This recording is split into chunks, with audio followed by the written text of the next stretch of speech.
Welcome to the Accidental Experts podcast. I'm your host, Bryce Hamilton. I'm a licensed clinical social worker and a child and family therapist. I have been in practice for over 15 years, and I'm also a mom of 4.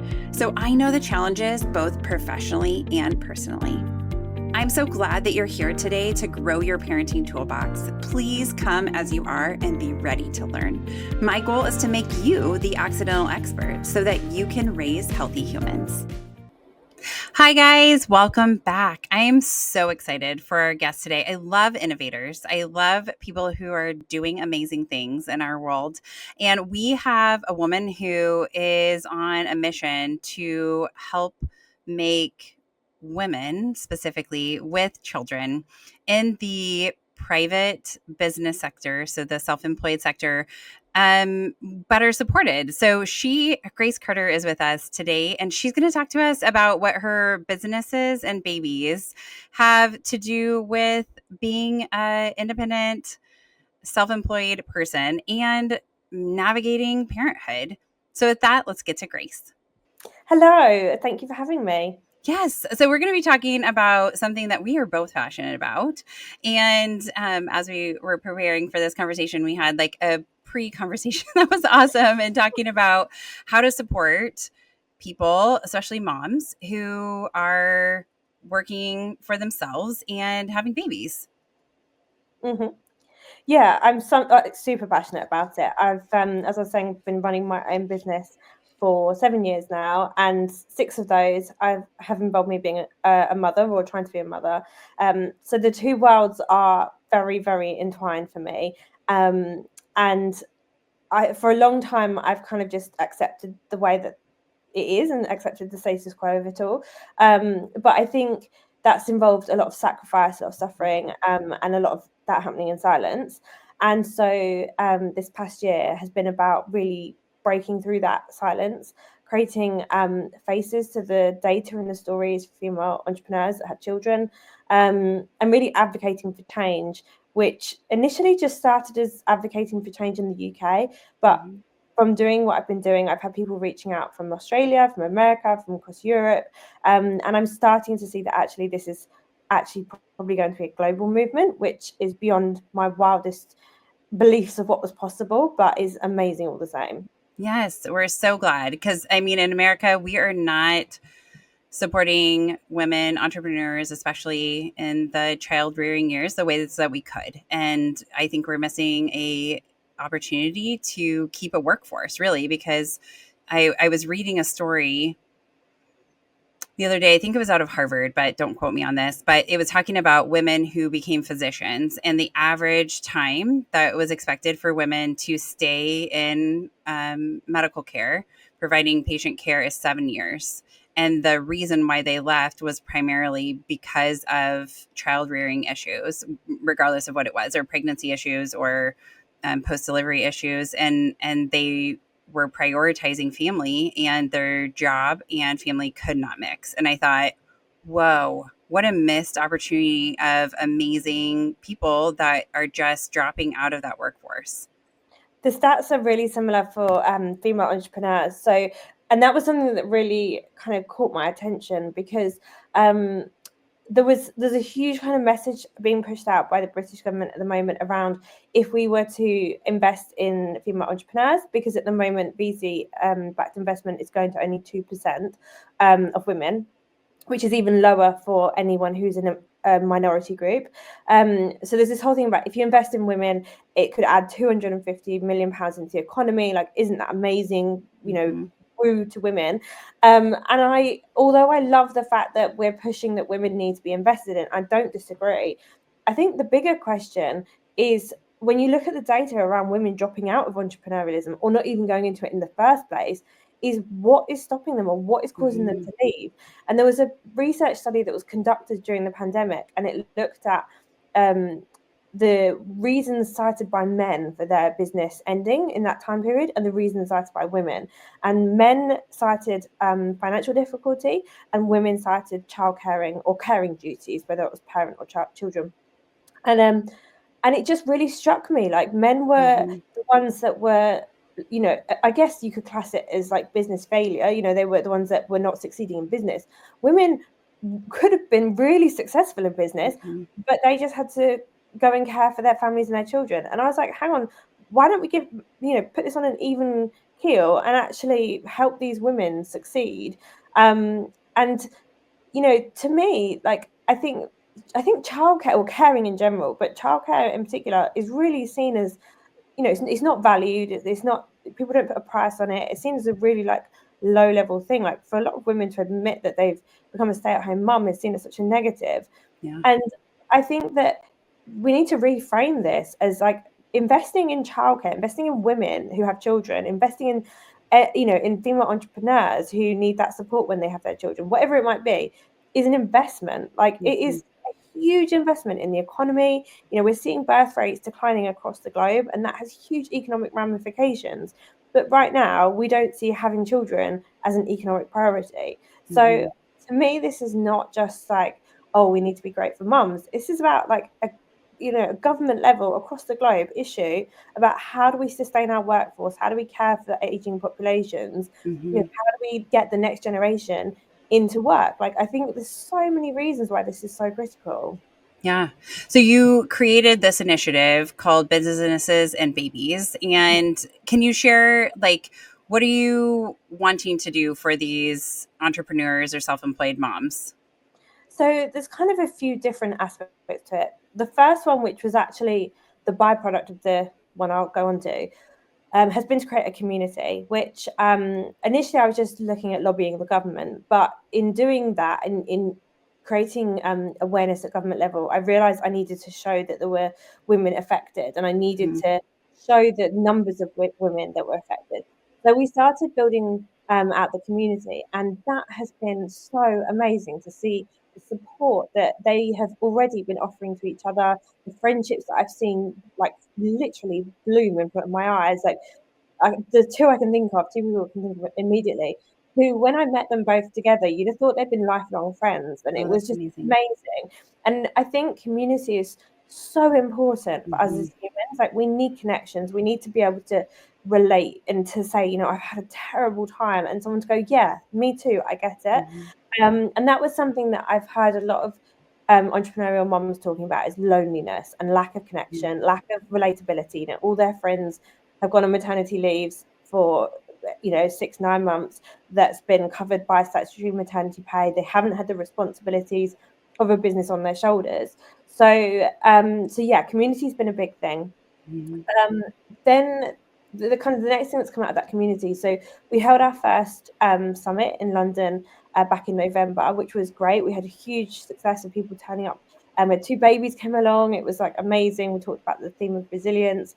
But the thing that came out of that was so many people were like, can I bring this to my area, whether that's different parts of the UK, or, you know, someone in Australia reached out, someone in America, people in Europe were saying like, we really want to bring business and babies to our location. I even had someone recently who's heavily pregnant was like, can I take this to Spain? Like, I need this for myself. And so for me, it's about how can we reach all of these different women globally? And so what we're looking to do is franchising out the events, creating like a pack of how to run your own business and babies event, creating all of the marketing, all the materials, creating packs for children that come along, like just really like a plug and play model, so that people can start to create that sense of community more broadly. Um, and then thirdly, which was actually the thing that got us into doing all of this, is the part about lobbying for change at government level. And this has been very focused on the UK at the moment. But my hope is that if we can create a model that demonstrates both the economic viability and importance of doing so, that other countries can see this as a starting point for how we move forward globally. I know there are other countries we can look to with a playbook of doing things better. But there are still countries, like you were saying before we came on this, about how America doesn't have anything in place. The UK is slightly advanced on that, but still not great. So, you know, there are so many different countries that can still be influenced. And lobbying for that government change there's so many different aspects to it. It's ensuring that pregnant women who run businesses are not discriminated against because they're not protected by the Equality and Discrimination Act in the same way that employed women are. So they can lose a client because they're pregnant and there's no ramifications for said client. And they're screwed, whilst heavily pregnant. It's looking at the lack of maternity pay. So in the UK, you are entitled as a business owner to statutory maternity allowance, which is the same as statutory maternity pay, which is what you get if you're employed. Both are completely abysmal. You get 50% of what is classed as the national living minimum wage if you're employed. So it's basically been deemed that you can't live by these standards, and yet this is what women have to live on during maternity. So it's great in some respects that there is some financial buffer in place. If you run a business and you take this money, you are unable to work in your business for the whole duration of taking it. So that could be 6 months, 9 months. So although you technically could take it, it doesn't come anywhere close to covering the financial ramifications of you taking it and not working in your business, apart from 10 very small keeping in touch days, which you really can't live off. So that's kind of a key one. And then the fact that there is just no support in place if you have miscarriages, if you have baby loss, if you go through any grief in that sense. And obviously, female business owners are physically affected as well as emotionally. And the government recently brought out some legislation to support employed parents who had a premature or sick baby in the first month of life, allowing maternity leave to be extended by 12 weeks, but they didn't extend this to self-employed parents. So it's like the amount of things that they're changing is that goes on to two hands in terms of counting how many. And yeah, it's just about starting that conversation and creating change. Yeah. Well, and I was just thinking in America, I mean, when there's baby loss too, I mean, there's an expectation if you work for yourself or you're an entrepreneur, like you're going to just go back to work. And so, I mean, we're creating a trickle down effect, right? Like if you don't navigate what's going on now, then you're going to navigate it. It's just going to be not if, but when. Yeah. I mean, you can't go through, our bodies are only meant to sustain or navigate so much before being able to like process through what we've been through. And so I think that creates complex post-traumatic stress disorder, right? Like depression, anxiety. I mean, people will be like, they will have a baby loss and then say, I'm done. Like, I can't do that, which whether they're employed in a corporation or an entrepreneur or self-employed, like that's their choice to be made. But we as a society, I feel like have an obligation to help support these people because it benefits everyone. I think we have research to support that. Like when we take care of women, they take care of the community. And it's curious that we can't seem to apply it to this bigger picture of it doesn't make sense to be having a poverty rage when you are on maternity leave. Like what if you're not married, or what if you don't have a partner? What if, like your living is set to navigate this income. And then like we also have research to support why it's so important for moms to be with their babies at the beginning of life. And so we value that supposedly, but then we don't support it. 100%. And I can speak personally to the cost and the sacrifices that I've made, in trying to do both. I hit burnout. I've had 5 miscarriages in the space of the last 6 years. I had one that was a missed miscarriage at 13 weeks. Then I had my daughter, my eldest, who's now 5. Then I had another missed miscarriage at 13 weeks. That one was physically horrendous, but I mean, both ended in hemorrhages, but the second one was particularly horrendous. I was in hospital for a week. I then had 2 chemical pregnancies. One was on Father's Day in the UK. One was on my birthday. Then I had, I eventually conceived my youngest, who's now 1, and then I had another one this Christmas just gone, which didn't even know I was pregnant. But it was so physically taxing and draining, and we were really struggling to conceive as well. So like, you've got so much going on in your life personally, and it's such a private struggle. And I've spoken to so many women, employed and otherwise, who have talked about having miscarriages while they're stood giving presentations at board level, and sat in meetings and they're bleeding and they know that they've just lost their baby. And it's just horrendous the amount women go through and can't talk about it. And one of my other projects I've got on the go is called the femalebody.com, and it's talking about women's health, women's bodies, and creating equity there, because of the fact that there is this kind of silence around female bodies. There's this taboo around the language you use around their bodies. And actually, like, in order for us to have progress, we need to recognize, the pain of menstruating, of menopause, of understanding what hormones do to our bodies, the peaks and troughs they can have on our mental health and on our performance levels. And what does a miscarriage do? Like, pregnancy affects your brain for 2 years after you've had that baby. Like, there's so many different things, but we just treat women like little version of men, and men don't have all these things happen to them, whether we like it or not. It just, they don't have it. And so I think it's about recognizing the importance of just being compassionate and empathetic to women and what they're going through and their lived experiences, but also creating a space in which they feel they can share what they're dealing with. Yeah.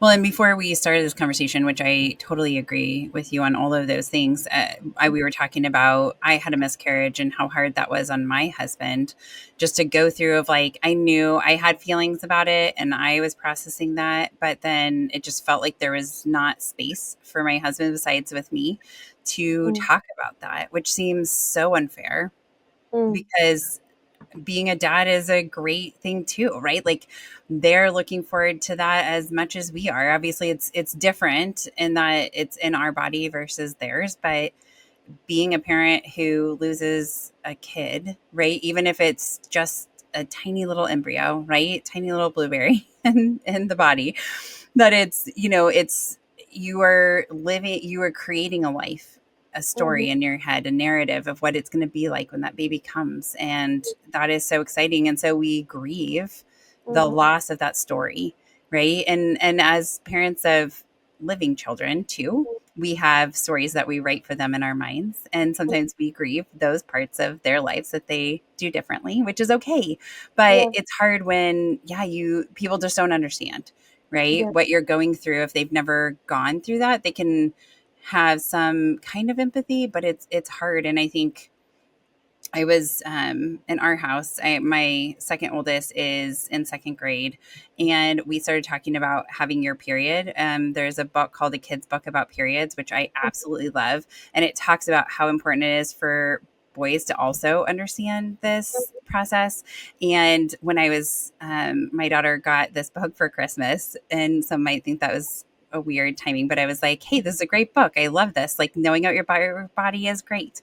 Anyways, so my daughter's like, can we read this? And I was like, yeah, let's read it with daddy. And she was like, no. And I was like, what?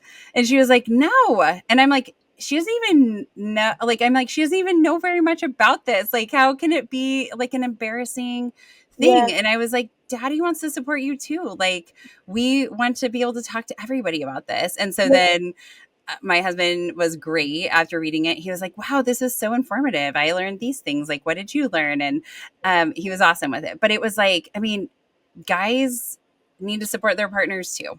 Right. Yeah. So it's important that we're doing this and have empathy. And I was thinking about, I watched this TikTok video a while ago, and it was like this sister whose brother was like, what's it really like to have your period? And he was like, it can't be that hard. And then they did like a TENS unit where it like, did the cramps, and he like on like level 1 couldn't even handle it. I was like laughing. And then the sister is like, because the goal was to eat a cookie while you were having these cramps. And he like couldn't handle it. And she was at level like 6 or something. He was like, oops, sorry, I did level 6. And she was like, it's okay, keep going.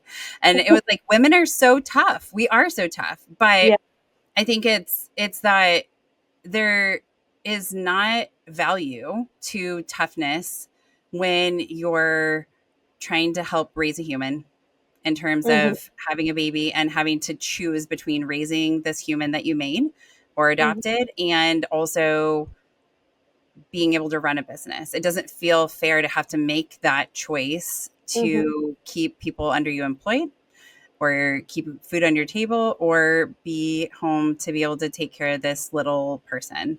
Yeah, it does seem very complex.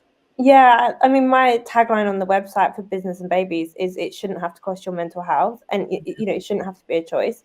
So I fully concur with you there. On the topic of your daughter's book about periods, so I actually had a really funny conversation with my daughter this morning on the school run, and I posted it on LinkedIn, and it got so many comments from other parents that was just hilarious.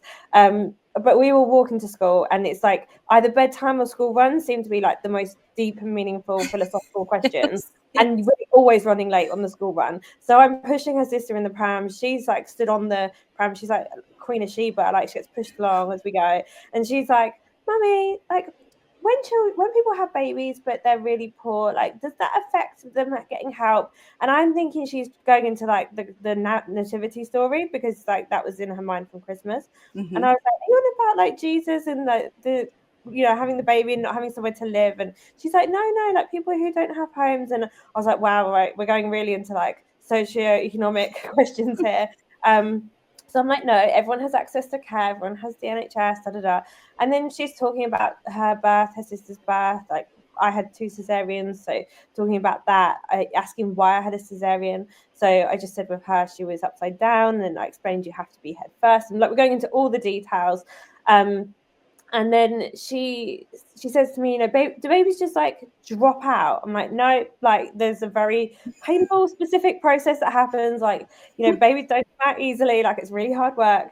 I'm explaining all this. And anyway, she gets to the point, she's like, so if they don't come out your tummy, can they come out of other places? Like, can they come out of like your boobie or your bottom? And I said, no, they'll come out of your vagina. And we've always been really like Mm-hmm. anatomically correct in how we talk. And at this point, this man's walking towards me of his buggy, and she says, as kids do very loudly, "Oh, so it comes out of your vagina." And I can just see this guy looking at me like side eye, like, "What the hell are you two talking about on the walk to school? Like, this kid is like 5. Why are you talking about vaginas?" So anyway, as we like walk past, I'm like, "Oh my god, like that guy must think I'm strange." Keep walking. And then after he's out of earshot, she turns around to me and she goes, "Mummy, did you just say the word vagina because you didn't want to embarrass that man by saying the word bottom?" And I was like, it's because it genuinely is the vagina. But yeah, it made me laugh so much that she thought that the word bottom was more embarrassing than the word vagina. And I just thought, yeah, job here is done. Like this is gonna be fine for her. But Yeah, I'm like, you're doing a great job if she thinks the word bottom is or more embarrassing than vagina, which neither word should be embarrassing. But yeah. yes, I love that. Kids are amazing. Yeah, Yes. so I mean, like in terms of, I guess, how we inspire that next generation with open conversation, I've really forced my husband to use those words too, and I know it Mhm. makes him feel uncomfortable because that's not how they're men are brought up, not to say these things and be like that with children. Mhm. But I have really forced him, like the amount of times I've heard him go to use like a euphemism, I'm like, no, it's her vagina or it's her like her breasts or whatever it is. I'm like, use the correct words. Mhm. And I think that extends into so many different areas. And I really force my husband to talk about grief, to talk about his lived experiences, Mhm. talk about the impact of the miscarriages, to talk about being a parent, just to say, do you know what, I need to leave this meeting because I've got the school pickup. Like I need to, Mhm. my daughter's sick, I need to be off, like not making excuses that Yeah. come out of nowhere. And I think there's a great campaign in the UK called Parenting Out Loud, which is led by a dad. And I really ascribe to that. I think if we can talk about things, men and women, we can Mhm. create so much awareness and empathy and compassion. And that's how we create progress. Yeah. Well, and I think, I say that going to work is easier than being a parent most Oh, days, so good. Like so right? much. Yeah. So I'm Honestly, like, so even though I go to holiday work and help gets other people with their kids, I'm like, this is easier than doing it at my own house, right? yeah. And it is hard. Parenting is probably, yeah, it's the hardest journey that I was not prepared for. And yet I wanted so bad. So it's like, it's such a conflicting thing. You want it, but you're like, I have no idea what I'm doing here. I'm literally a child expert. And there are times where my kids stump me, where I'm like, I am not actually sure what I'm supposed to do here. And I'll be like, I don't know how to respond. Like, I need some time to think about that. And they're like, isn't this what you do at work? And I'm like, thank you. Yes, it is. I'll get back to you. Right? Like, no judgment, please. That must be the worst thing when you're meant to like be the expert on it and you're aiming Yes. to like, come on then, what are you going to do about it? I'm like, yeah, your behavior right now is really hard. I'm gonna think about what we're gonna do to respond to this, right? Like, there's some things I'm like really killing it on, like having my kids talk about their feelings. My 2-year-old or 3-year-old now, he just turned 3, and it's a boy, and he will be like, "You made me so mad. I'm so mad at you. I'm not gonna snuggle you. I'm not going to snuggle you." And I'm like, "You are so upset. You don't even want to snuggle me." And he was like, "Yeah, you get it." And I'm like, "Yeah, I do." I'm like, sometimes I feel that way too. Like, but I still snuggle you because I love you.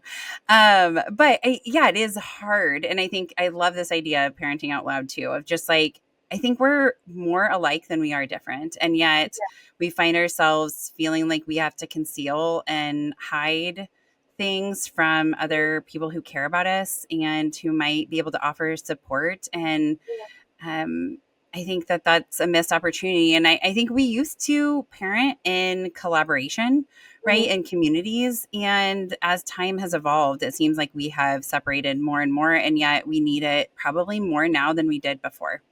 100%. And I think there's one person on my team who always sticks out in my mind, and she is a single parent. She's got 2 children. I think, I don't want to say the age is wrong, but they're kind of, I want to say like 7 and 9, maybe a bit older.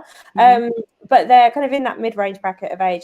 And she always used to, so she had, what technically a lot of people would deem as like not being like committed to her job hours, I guess, in that she was part-time, she was turning up after the school run, she was leaving early for school pickup. She was kind of like the epitome of what ends up being demonized and the victim of misogyny, basically.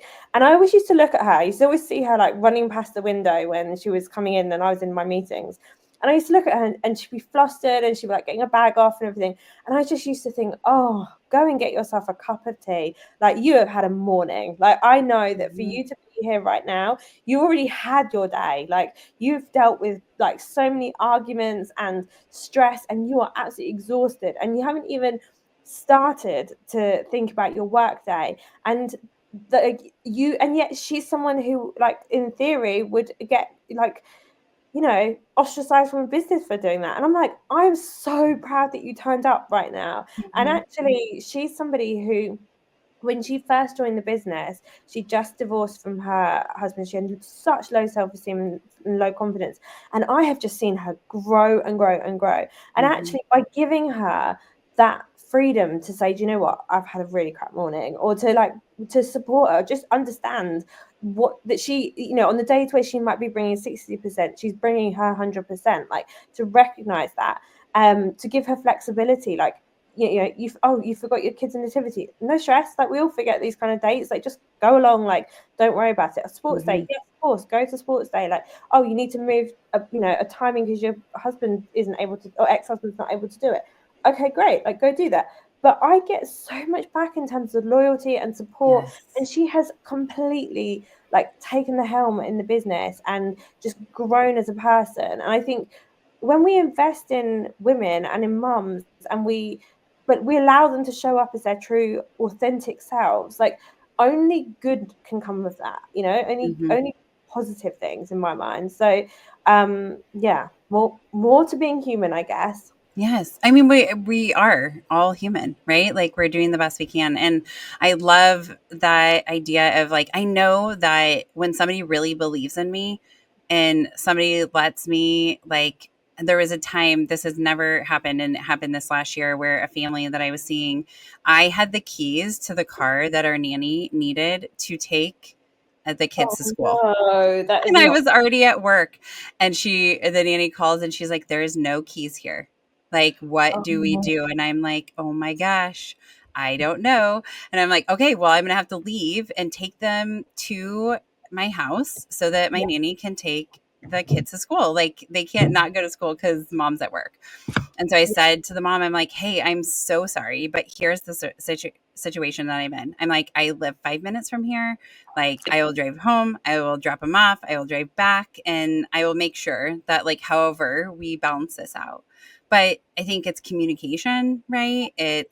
And just like trusting that like I obviously didn't do this on purpose. I want to stay at work once I'm already at work. And it was just like one of those things of just like allowing us to be human. So talk about like how you're implementing different policies at your business that you're hoping that kind of take off or you're particularly proud of.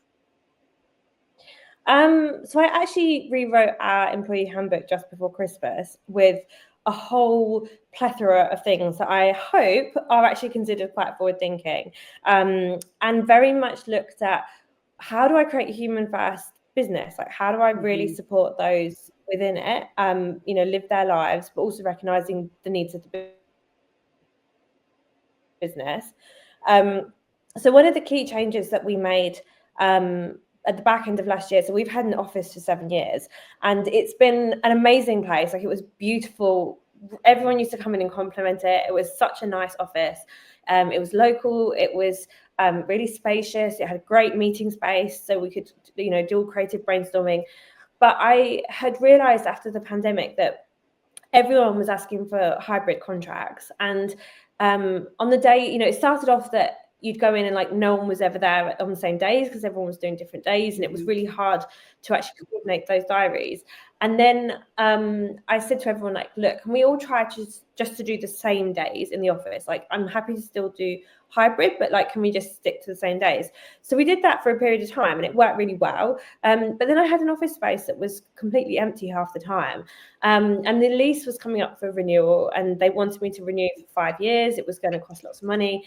And I just thought, I don't think I'm getting value out of this. And I feel like I can put that value back into the business elsewhere. So made what felt like a very risky decision to go fully remote. So we're still in the infancy of doing this, but everyone else is calling employees back into the business full time. Both in the UK and the US, you're seeing big corporates all doing a recall. And a lot of conversation around the importance of flexible working where it's possible to do it. And so, yeah, it felt like I was definitely a fish swimming against the tide in doing that.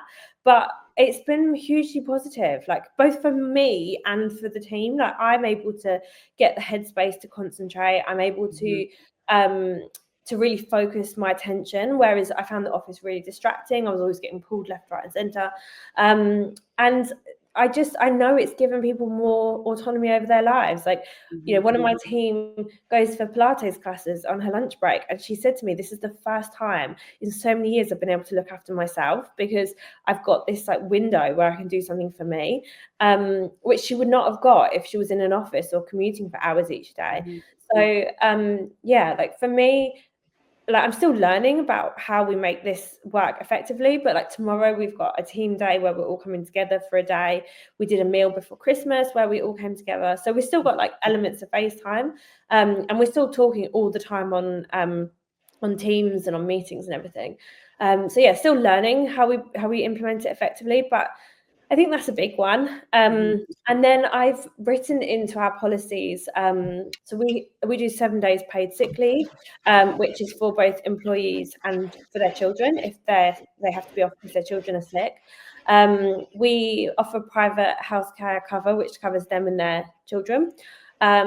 We have a bereavement and miscarriage policy, which provides clear guidance on time off if you have a miscarriage or baby loss, and that is for any time in pregnancy, whereas normally it's stipulated it's later in pregnancy. That's for any time, and specifically we focus on both the physical and mental recovery that's needed after a loss.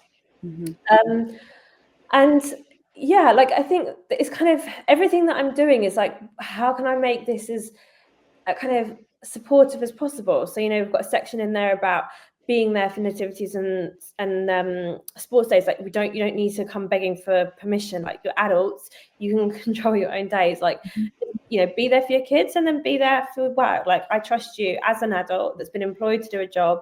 who I clearly thought was good enough to do that job when I interviewed. Mm-hmm. I trust you to make the right decisions in your life and to show up and be present for both. And I recognize that children don't work to like a 9 to 5 timeline. Like school hours are different, like things happen, like, you know, kids fall sick and you have no control over that. Like, you know, today my youngest was at nursery and she bashed her head and I got a photo of it, and it's like, what can you do? Like, it's completely out of your control. So I think it's just recognizing that these things happen and saying like I'm fine, deal with it like yourself, and I trust you to make the right decisions. Yeah, which I think is hard for people to trust their employees sometimes. But I think that creates more loyalty than it is people who are abusing the system. Yeah, I may be wrong because I think there'll always be people who abuse anything, you know, regardless. Like, that just goes without saying. And I think you have to be prepared for that fact. Like, yeah. you can't like, everyone is not going to treat it with the same respect, but you have to then have the mechanisms in place to be able to identify that quickly and to manage that. So, you know, that comes down to like having accountability, having clear KPIs and goals, having ongoing management reviews, ongoing one-to-ones, like, you know, having being able to track like performance against specific tasks or time tracking or whatever it might be. So like, if you build all of those things into your business, if you have really clear processes, you know, then it is easy to create that system and it works for everyone. And if you have really clear communication and boundaries, and there's nothing is left to assumption, like, you make sure that everything is crystal clear in your expectations of someone, then, like, in my view, then it's very hard for the gaps to be created. Yeah. Well, and I think people want to succeed, right? 100. Like, I think people want to do a good job. And I think especially, I mean, everybody does, but I think especially moms, right? Like, they like doing the mom thing. They want to do a good job at that. And not that dads don't, right? Like, I think they want to be good parents. Everybody wants to show up, and it's hard to, when you have to make a decision between attending your kid's sporting event and working, right? Yeah. And I think, you know, for me personally, I get to set my schedule to a certain extent, but also I have certain number of hours that I expect to be met for myself, right? And so it's, you know, and I have people who are counting on me to show up at those hours. So, you know, there's a lot of crossover in that part of like, I have lots of bosses instead of just one. And so, you know, sometimes I'm making them happy, sometimes I'm not, and we're trying to meet in the middle. But I think it's, you know, we all have expectations and we want to succeed. That's building our confidence to know that we're valuable and contributing. And so I think this movement makes so much sense. So let's kind of talk about moms juggling a lot, and the business and babies community with the support process that you're kind of putting in place. What impacts have you seen on its members? You mentioned like creating relationships. How else do you think it's helping that group? I mean, we've gone from a standing start of 0 to having a community of 3,000 on LinkedIn within the space of 6 months. My own LinkedIn following has gone from maybe like 1,500, 2,000 at the start of last year to 18,000 organically, just through talking about my experiences, you know, talking about the sacrifices and the challenges and also the successes as well. And I've had so many women reach out to me through direct message, talking about their experiences, sharing their stories. And at first, I think a lot of people were like, why are you doing this? Like, you're not making any money out of this. Like, you're not monetizing it.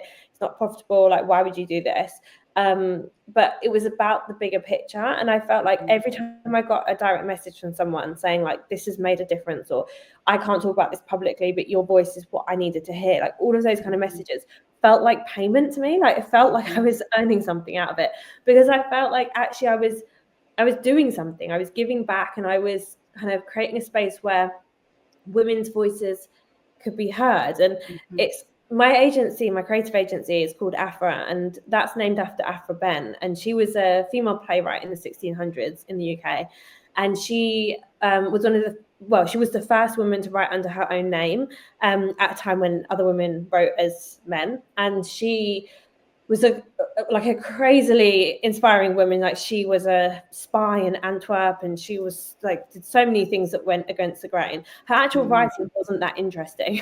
I studied it. It was quite dry, but she was just like, really, like, she talked about topics that others weren't, had perspectives others didn't. And there was then another author, Virginia Woolf, who then said in a quote about Afra Ben that all women should lay flowers at the tomb of Afra Ben, because it was because of her that we have the right to speak our own minds. And that quote has always driven me and always been in my mind. Like, I feel like Afra sat on my shoulder going, like, what would I do? But like, when I was kind of hearing all these women saying, like, you've given me that voice and you kind of given me that, that you said what the things I needed to hear. Like, to me, that's like almost that kind of ethos of Afra, like, coming through, of like giving women that permission and that platform to share their stories. And I've seen so many coming out now and talking about their experiences and some of the like really tough things they've gone through. One woman last week was talking about having a stillbirth and then being back in the business in 2 weeks, and like the impact that had on her. She'd had 4 pregnancies in 3 years, and like, it was huge, like what her body had gone through in that time. So it's putting faces to the data and being able to show the impact that this has on real lives. And for me, that's been monumentous. And then I think the actual kind of lobbying the government and legislative change is a lot slower. Like, some of the other campaigns in the UK are kind of championing employed mothers who've been discriminated against. They've been going for like 9-10 years, and they're still trying to lobby for change. So I know it's a slow progress, but I've had the press start to take interest, and I've had starting to go out to different MPs and starting to talk at government level about like what needs to be done.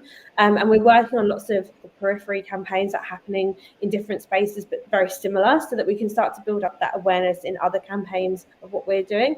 So yeah, I think it's in some respects it's going to be slow, in others it's going to be fast, but that's where it will get its own momentum. Yeah, I'm so thankful that you're doing this, because I think, somebody has to take a stand, right? And I think if we can all do it collectively to say, hey, something could be better here and so much better for society, and to see the benefit that taking care of women entrepreneurs, especially, but moms in general, can have on our society to have an impact, would be huge. I think sometimes we have to look at what the financial benefits could be, and it's hard to monetize that. But I think, thinking about it just makes sense. So I'm sorry, go ahead. On the economic aspect, so I've actually been in talks with a professor of entrepreneurship in the UK who was an economist before she went into academic research, and we're looking at putting forward a grant funding application to run research to show the economic viability, because people do like to know numbers and they do like to have that hard data.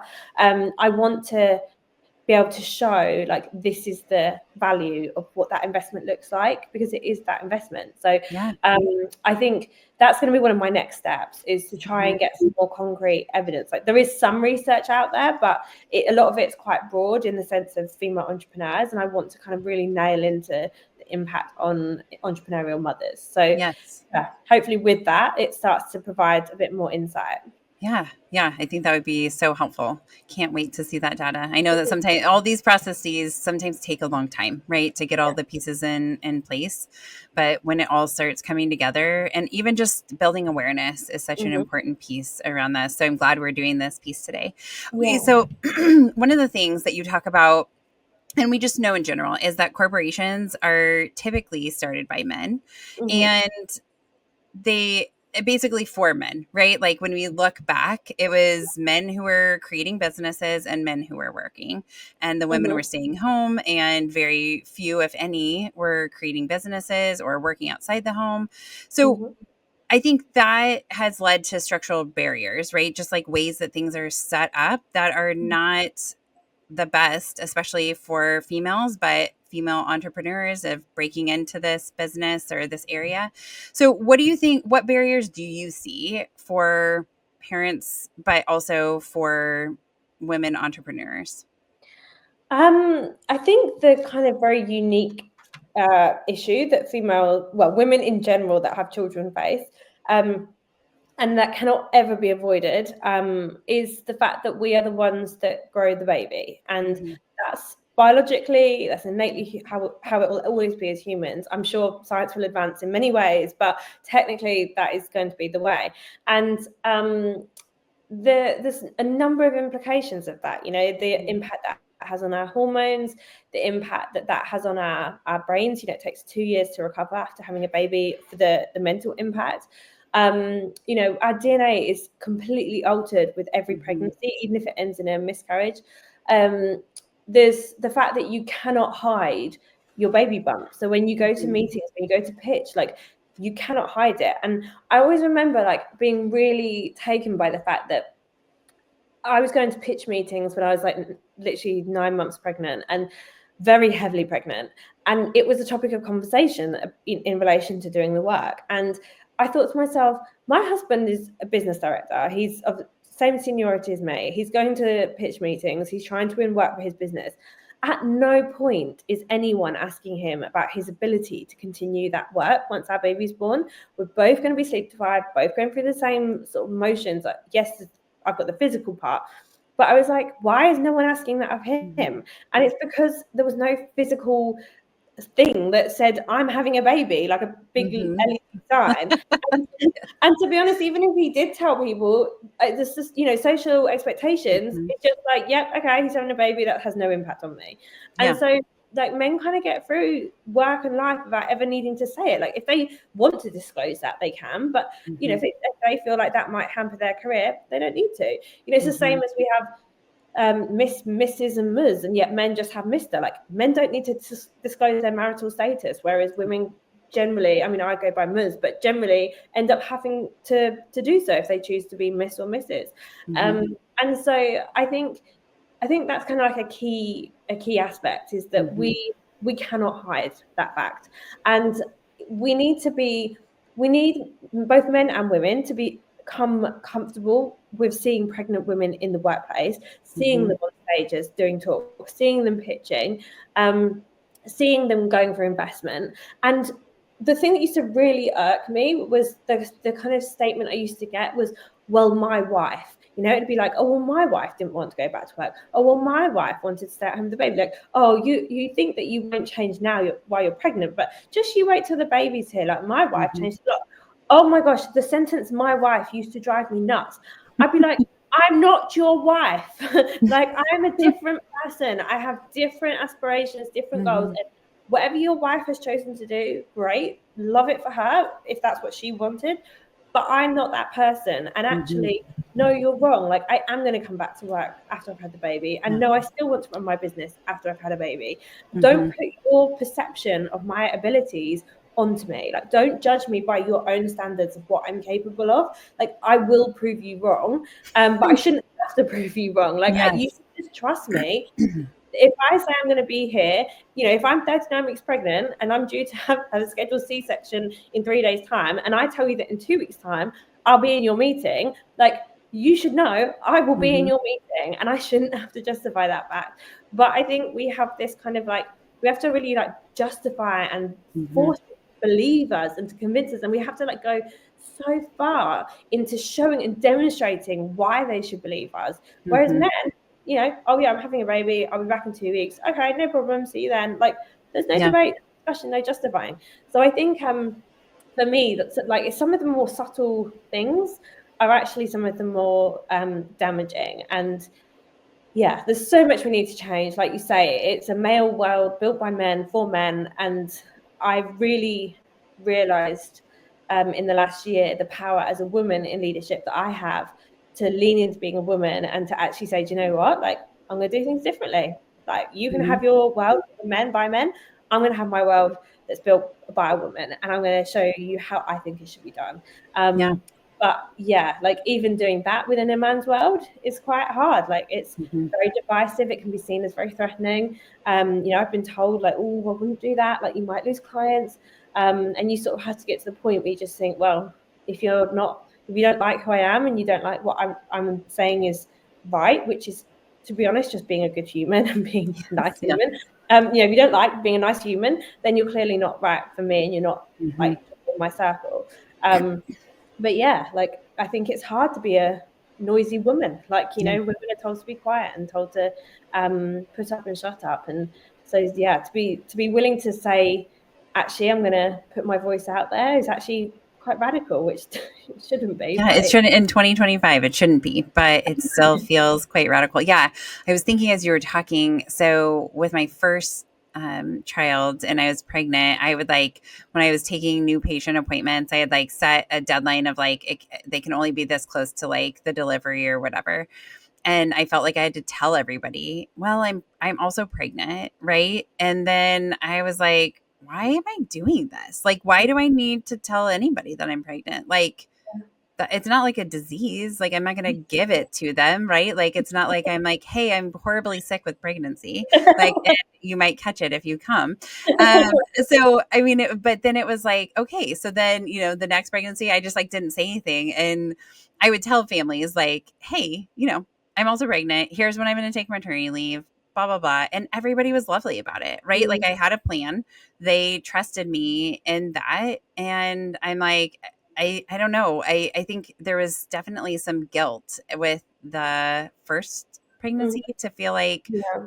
people deserve to know more about my body than maybe they really should have, but I didn't know how to do it. And nobody was giving me directions or guidance of hey, here's how you can do this, or here's some options, or here's what I did. And when you run your own business, you're, it's you responsible for yourself, but also, taking care of your family and all the stuff. And so, I felt pressured, but I quickly dismissed that. And I decided that I'm not going. Also, I was going to say there is no rule book, but I think that having people as kind of mentors in that sense of hearing how they've handled it, or that they did sort of wing it, or whatever it might be, is so important. And for me, I think what you're describing with the second pregnancy, I had the same thing, is almost having that confidence of going, well, of course I can do this. I did it last time. There's my case study. Here you go. If you want to know that I came back, well, here I am. Yes. But I think with that first one, it's so hard because you're going into first time parenting. You have no idea what it's going to be like. It's daunting in itself. And then there's no, like you say, there's no playbook on how to tell people when you're self-employed that you're pregnant and what that might look like. And I heard so many women saying that COVID was fantastic in that sense because everything was done on Teams. So no one could see anything below the shoulders down. So it was irrelevant if they're pregnant. And then I used to have so many meetings with women where we'd be working on major projects for a few months, and then suddenly they'd be like, oh, I'm just out on maternity. And I'm like, whoa, that came out of nowhere. So you were what? We have not discussed it at any point. And obviously that's their prerogative. But also I was like, where's the small talk about kids and it being a nightmare? But it created so many spaces for women to actually progress. And I think that's something that a lot of people have forgotten in this return to physicality and normality and all the things with bringing people back into the office. Yeah. Well, and I'm just thinking I think there's also a fear factor, even for women with other women sometimes, about what will they think about this.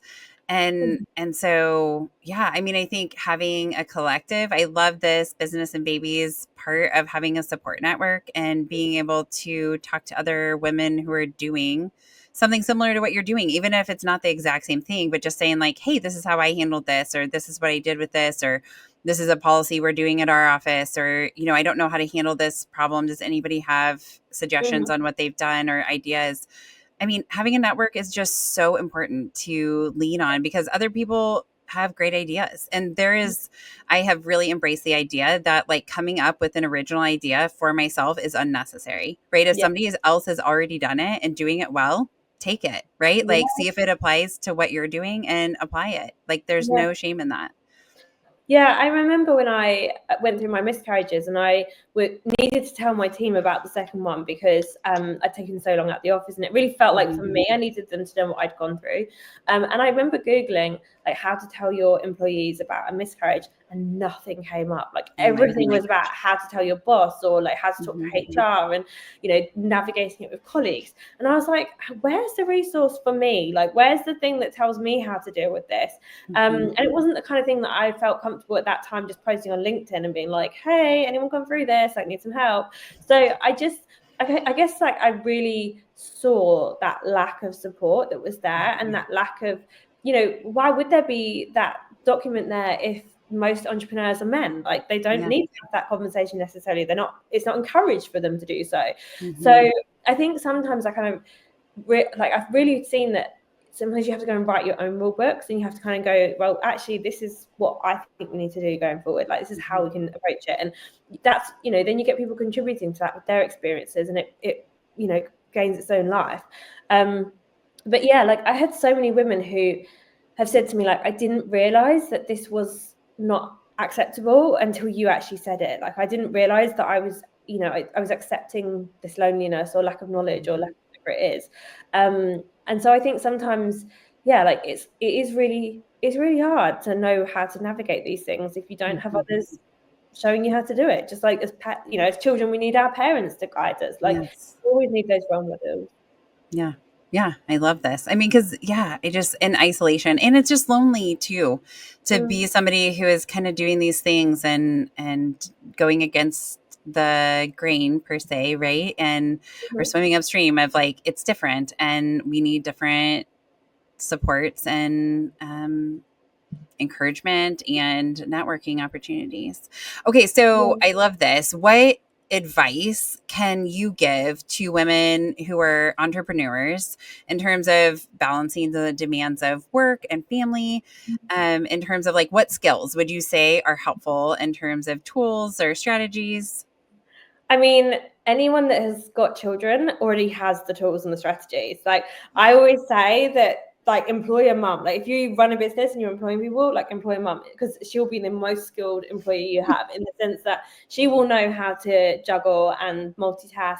Like, I put a post on LinkedIn that was a joke, but a lot of people got on board with it quite seriously, about in an interview, you should get your candidates to try and dress a toddler whilst talking a sense.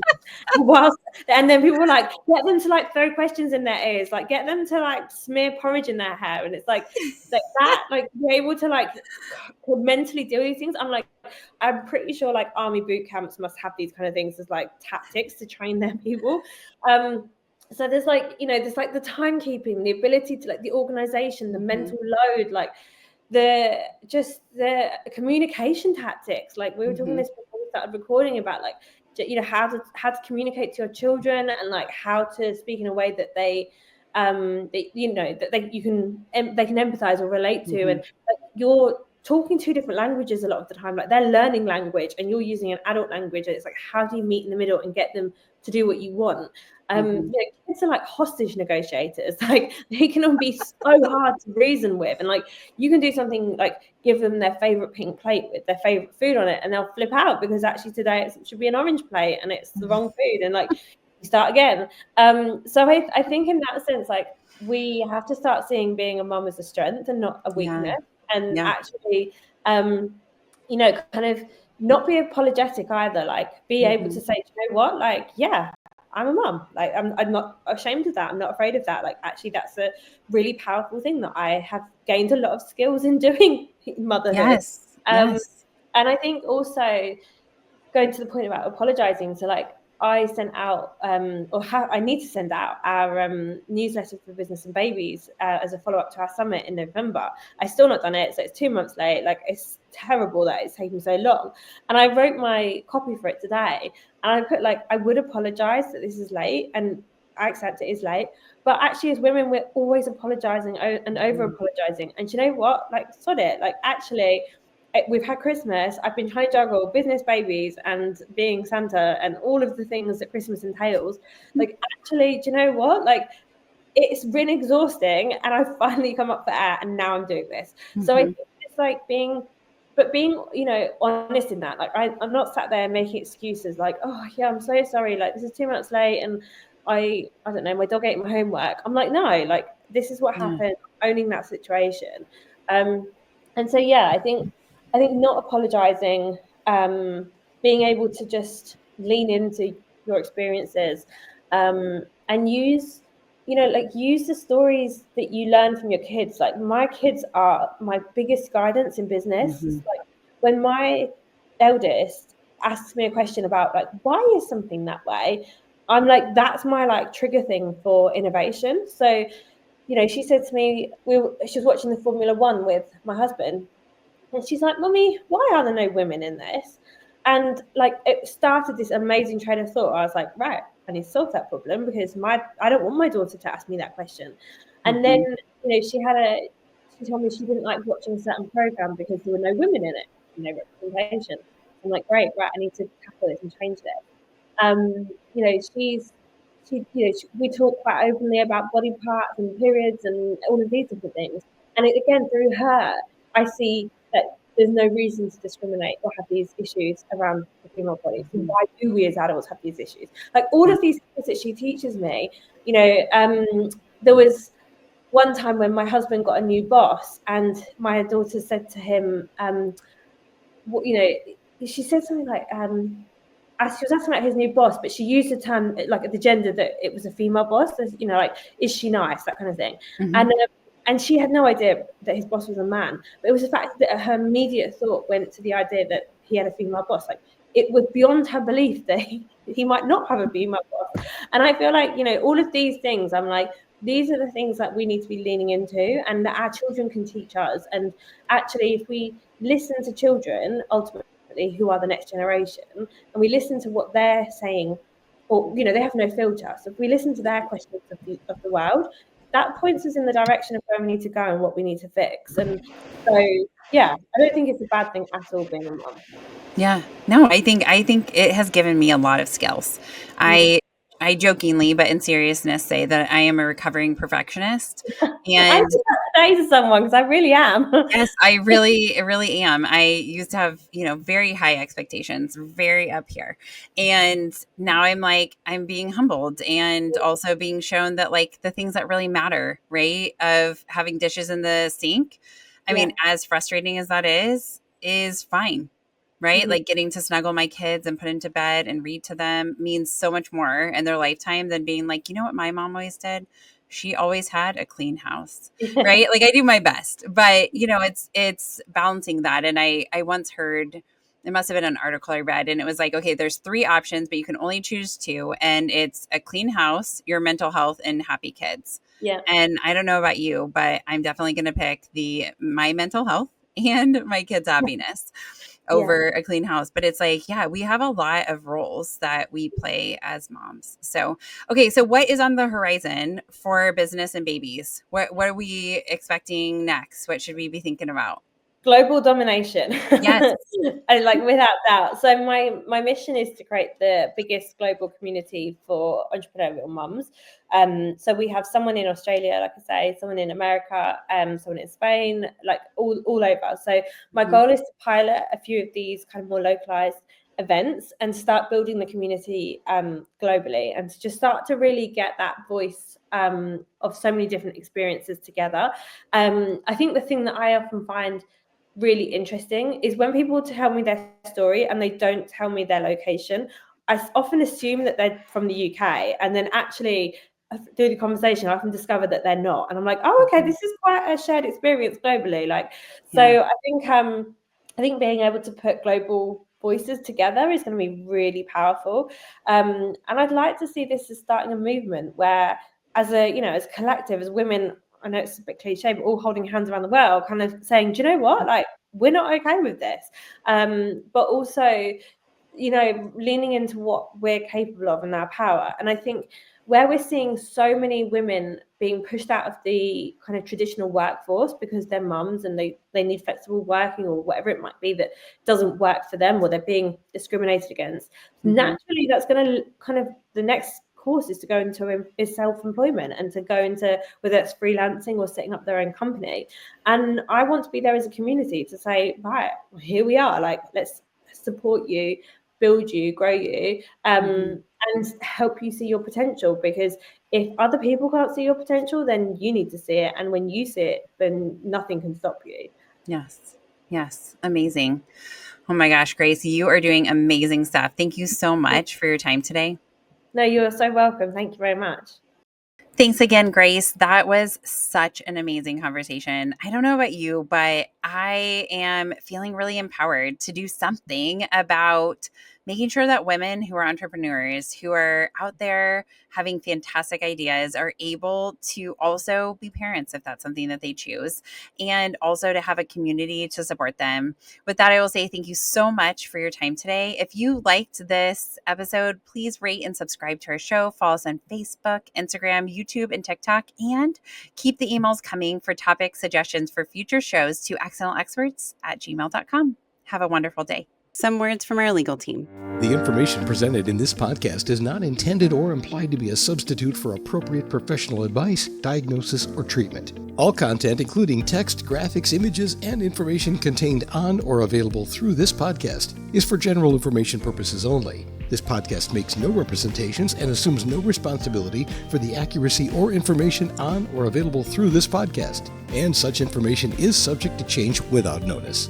You are encouraged to confirm any information obtained through this program with other sources and review all information regarding any condition or treatment with the appropriate professionals. What we're saying is, yes, I am a real therapist, but I'm not your therapist.